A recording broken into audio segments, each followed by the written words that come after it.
салом дӯстони азиз, чуноне ки якояки шумо дар навор мушоҳида мекунед,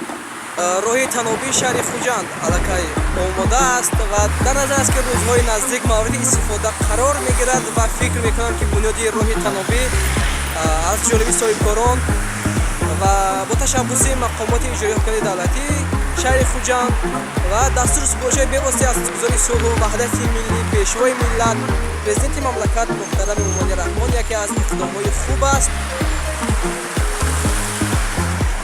барои ҷалби сайёҳон ба шаҳри Хуҷанд ки яке аз шаҳрҳои қадимаву таърихӣ ва хеле ҳам мавриди таваҷҷӯҳи сайёҳон аст. Бунёди ин гуна роҳи танобӣ хеле ба манфиат аст ва ба он сайёҳони дохиливу хориҷӣ бештар ҷалб мешаванд.